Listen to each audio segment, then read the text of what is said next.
Hello and welcome to another episode of The Laws of Minecraft with me, LawFromChaos. And in this episode we're continuing our mod spotlight of DartCraft. And so today we're going to be focusing on the Forceaflouge block, which it seems like nobody knows how to actually use properly. So I figured I'd show you really quick. Okay. So the Forceaflouge block, might as well just show you how it's made first. I actually should get out of this game mode. There we go, perfect. Now, let's take a quick look at it.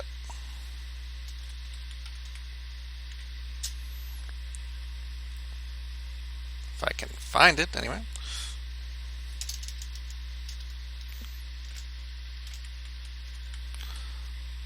Not all things are as simple as they appear. What? You're missing like half the things in here. Why? I've noticed that happens before, where like half the recipes for things are missing, and I do not know why that happens.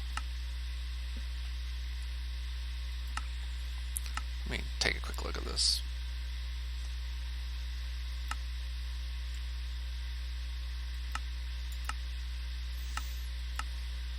There we go. I don't know. It fixed it because of that. Don't ask me why. I don't know. Okay. But let's get to the Forceaflouge block now that we actually can. Okay, so there it is. It's got a really long name. Forceaflouge. Yeah, meant to mimic camouflage, right? Okay, so this is your recipe here for 4 blocks of solid stone, 4 blocks of glass, and 1 block of force, or one not block, but 1 piece of forcing. I wish you would actually do blocks of force. It'd be kind of cool looking, bright yellow. You'll get 8 Forceaflouge blocks.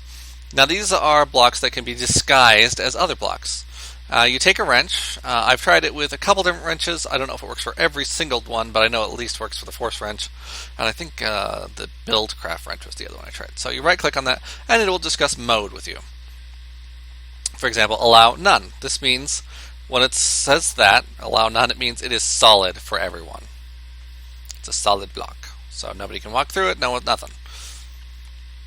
When you do this and click to the next one, allow all, and remember you have to do it at least 2, otherwise you can't get through it unless you've got a smaller hitbox, and that's a morph thing. Then anybody can go through it, but it will never allow mobs through. So this is just for players. So it'll be transparent to everyone. The other one is owner only, which means it'll only let me through because it's I, and the person who places the block, by the way, is the person who owns it. So you can see information about it on this side.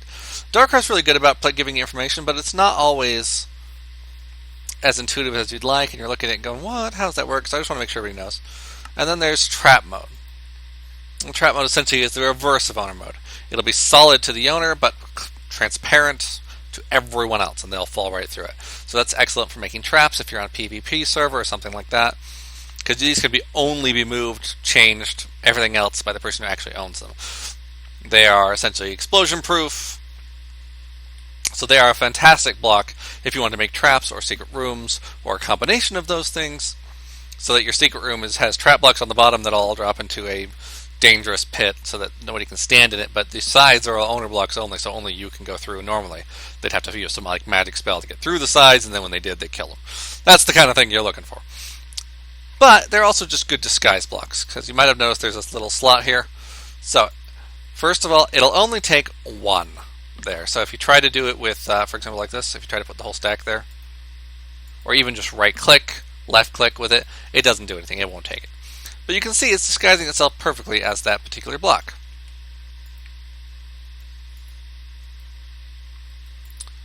So we take that, put that there, and yep, does exactly like it would if it was just a piece of wood. Now, obviously, you can tell the difference, but Black Force Furnace is the description it gives, and that gives it that description for a lot of random DartCraft stuff. I wish that it would probably take on like their proper name, at least Forceaflouge or something, or maybe like there was a spy mode option or something like over here, like, and it would change its ID, something. It'd be fun, but it cannot necessarily take on everything though. So, for example, glass, it'll do just fine. It looks like glass. It acts as a transparent block, though it will not break in the normal sense. As you can see, I can just keep hitting it. It's not really going anywhere, and then I'd have to use force wrench to get it off, I believe. Now we want to try a few other things here. Again, you have to use the force wrench to get into the GUI. So it'll take on the appearance of sand, though I do not know if it will fall like sand should. I actually have no idea. I'll try it. If not, then this could be a way of making non-falling sand, kind of a side effect of that. Okay.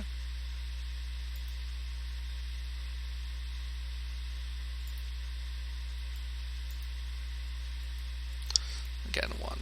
Okay, so there's that. I'm going to get a torch, and I'm just going to put it beneath and remove it, and we'll just... Actually, there should be torches under here. Perfect.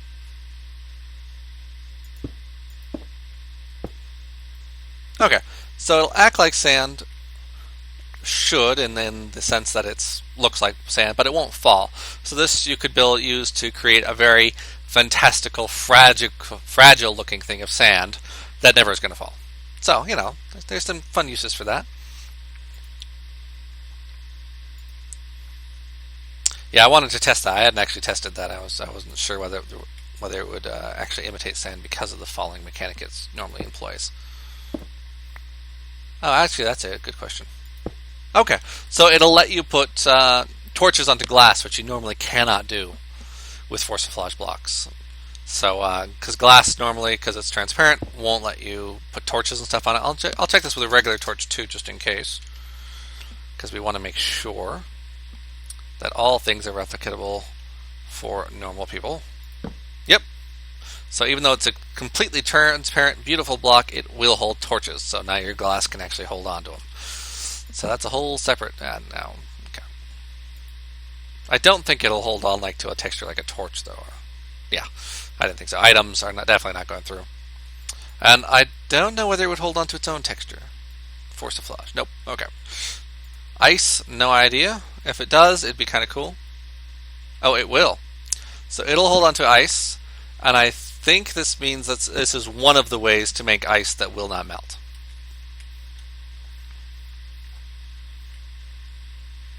So that's fun.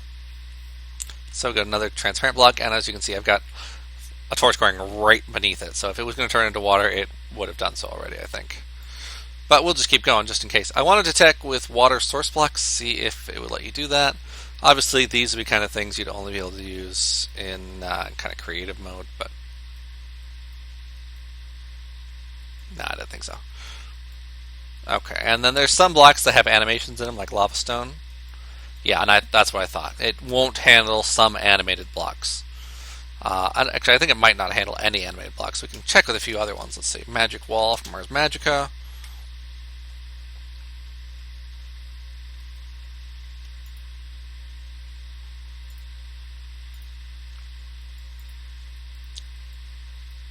Oh no, it will handle that. And it will even animate it perfectly. Okay, so just some blocks it's not going to handle properly. Wow, that's really quite grainy, isn't it? Oh well, it's pretty.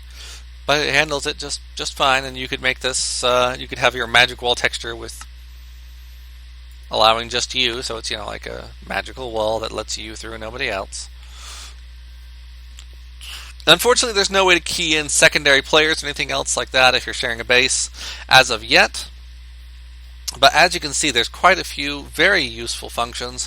For example, putting torches and such on clear glass, and you can have non-melting ice, non-physically enabled sand, and presumably gravel, and some of the others as well, like the dusts, so you can get from Ex Nihilo, I assume.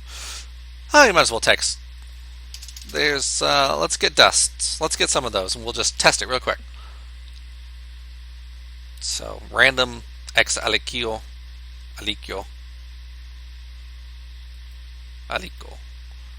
And again, have to make sure you separate it into one block thing, otherwise it won't work. Okay, perfect. So it handles it just fine. And now I believe, let's get to game mode 1, that if you walk across it, oh, Oh, that's right.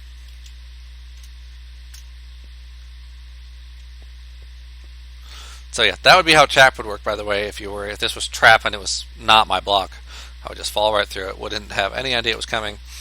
And you could do that with an entire floor of these. Have the entire floor be this way. Have some of them be traps. Have some of them not be traps. And the person who blocks they aren't would never be able to see them. Would have no idea which one's which. Would have no idea which ones the owner was actually able to fall through, and therefore have a secret room. So there's a whole host of possibilities. Forceaflouge, I would definitely suggest if you're like building dungeons, like custom maps set up, because then you can do things where allow all, like for if you have it like your entire dungeon made out of this kind of blocks and you replicate them and you just do that, and some people can go through, so they have to test the walls, and some they have the floors they'll fall through and they have to remember where it is. All right, all those things are possibilities. And so so that's all very good. Next episode we're going to be going over some of the other blocks and just the generic things that you can make before you ever get into the research for DartCraft. But for now, I'm going to leave it at that, and with all this cool stuff, and I'll see you guys next time.